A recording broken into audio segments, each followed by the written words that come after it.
C'est une formation de 2 jours, mais très riche en partage de connaissances et d'expériences. L'hôtel Azlaï de Dakar, qui a servi de cadre pour accueillir ce panel, a permis à ses agents venus pour la plupart du Centre hospitalier national universitaire de Fann d'avoir une meilleure maîtrise de la nouvelle loi d'orientation. Les formateurs sont constitués d'experts du Trésor et de l'administration civile. L'objectif, comme j'ai dit, l'objectif c'est déjà d'appréhender les dispositions de la nouvelle loi d'orientation. Parce qu'aujourd'hui, c'est le cadre de référence.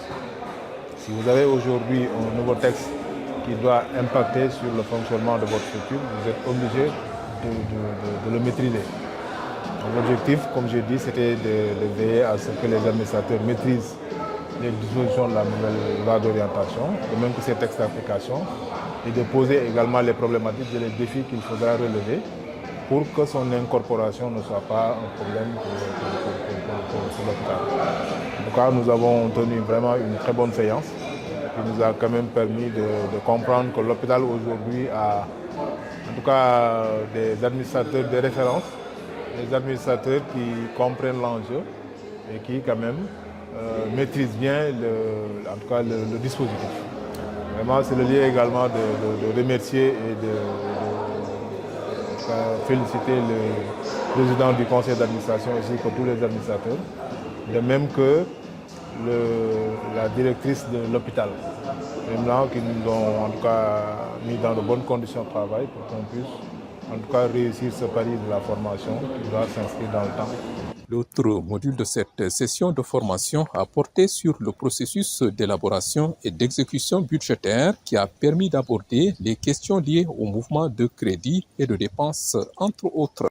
Nous avons aussi parlé des autorisations, des modifications budgétaires, notamment ce qu'on appelle autorisation spéciale de recettes et de dépenses. Nous avons parlé également de ce qu'on appelle virement de crédit. Et également, nous avons également abordé certaines problématiques, notamment liées au mouvement de crédit, c'est-à-dire le fait d'abonder les dépenses de fonctionnement à part de l'investissement, et également les incohérences qui sont parfois rencontrées dans les projets de budget soumis pour approbation au niveau du ministère des Finances. Nous avons partagé sur tous ces points-là avec l'ensemble des administrateurs et également certains collaborateurs de Madame la directrice de l'hôpital, que nous remercions beaucoup également, et vraiment qui a été à l'initiative avec Monsieur le Président du Conseil d'administration de cette rencontre de partage qui a permis de procéder à un renforcement de la capacité de l'ensemble des administrateurs, aussi bien sur les aspects budgétaires, aussi sur la loi d'orientation, mais aussi surtout sur les états financiers. C'est vrai que la lecture et la compréhension des états financiers, ça demeure une problématique pour beaucoup d'administrateurs qui ne sont pas des comptables à la base. La formation a été très bien accueillie et appréciée par les bénéficiaires, mais surtout par les responsables de l'hôpital, notamment la directrice et le président du conseil d'administration qui étaient présents à la rencontre. Nous avons eu droit, la formation a été conduite par des experts qui connaissent et maîtrisent le sujet théoriquement, mais aussi qui ont une bonne pratique de l'administration. Alors,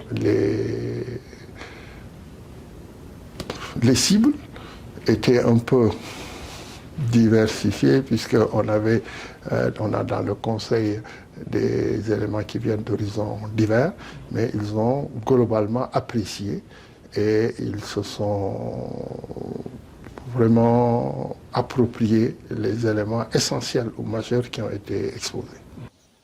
Toutefois, l'hôpital Fann figure parmi les structures sanitaires du pays en adéquation et très au fait des dispositifs réglementaires, précise le PCA.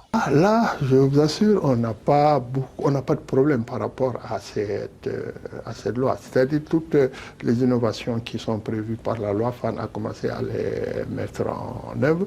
Je prends par exemple la mise en place, ce qui est important et sur lequel les autorités ont insisté, c'était la mise en place des comités spécialisés, mise en place d'un comité de rémunération, mise en place d'un comité de lutte. Fann les a déjà mis en place.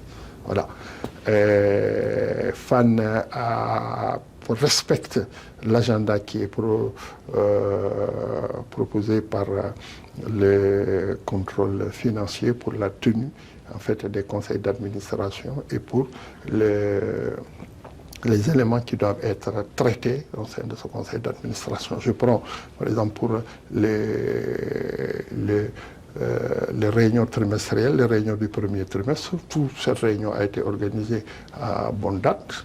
Et ensuite, tous les documents qui est prévu, notamment le rapport d'activité, le rapport sur la gestion budgétaire, le rapport social, donc sur le bilan social, le rapport sur le dispositif de contrôle interne ont été présentés, adoptés par le Conseil et transmis aux autorités de tutelle. Cette séance de formation de 2 jours a permis à ces agents de mieux appréhender les dispositions de la loi 2022-08 relatif au secteur parapublic qui recoupe ainsi les orientations des autorités étatiques évoquées tout dernièrement en Conseil des ministres.